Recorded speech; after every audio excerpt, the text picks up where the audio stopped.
Chelsey Turpening Coxsey, founder of The Way of Genius. This is what the real science says, part two of a three-part series of chronic illness, autoimmune conditions, and the subconscious mind. Real client work, real science held honestly all the way through. If you're catching this episode first, no problem. Every episode stands on its own, but you can find the rest of this series right here on my YouTube channel if you want the full arc. This work comes from years of my own research and client practice. The same method I teach in my courses, my workbook, and the platform I'm building, Eden and her Psyche Dojo.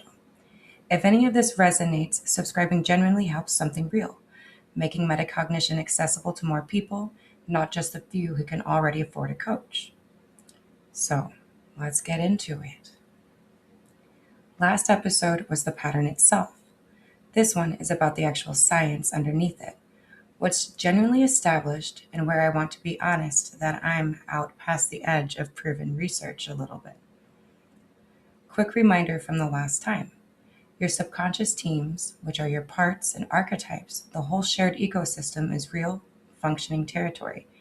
What we're covering now is what real science actually says about how those teams, their work shows up physically in the body. So, what is actually established? The mind-body connection here isn't speculation. Chronic stress and unprocessed emotional material have real, measurable effects on the immune function and inflammation. That's genuinely well-documented territory, not something I'm inventing to make a nicer story. Cortisol inflammatory markers, the real psychological cost of the nervous system staying activated for too long. This is established medical science. Think of it like a smoke alarm that never shuts off, even after the fire's long gone out. Your body keeps flooding itself with the same emergency chemicals over and over, because as far as your nervous system knows, the emergency never actually ended. Where I'm being honest about the edge. What's less settled, and I want to be precise here, is exactly how symbolic and dream-based work interacts with that system specifically. That's where my own observation is genuinely ahead of formal research. Not because the pattern isn't real, but because the formal studies simply hasn't been done yet at the scale that would make it settled science. This isn't unusual. Historically, plenty of real medical understanding started exactly this way, with the clinical noticing the same pattern repeatedly, years before a formal trial ever existed to confirm it. That doesn't make it proven, it makes it worth documenting properly, which is exactly what I'm working towards. So, there's a real current area of research worth naming here. What's actually called prodromal dreams. Researchers studying this have found that dream content sometimes shifts before any physical symptom of an illness ever shows up. And interestingly, the shift usually isn't literal. Waking descriptions of symptoms tend to be realistic and straightforward, while the dream versions come through as a strange, metaphorical imagery instead. Things like deformities or being bitten by something. Then the leading model right now proposes that the body's internal signals get compressed and processed during REM sleep. And when something's genuinely off, the brain generates a kind of air signal, which then shows up as a symbolic dream content, not a diagnosis spelled out in plain language. This has been specifically documented in autoimmune conditions too. Patients reporting vivid, disturbing dreams before a diagnosis or a flare-up, not after.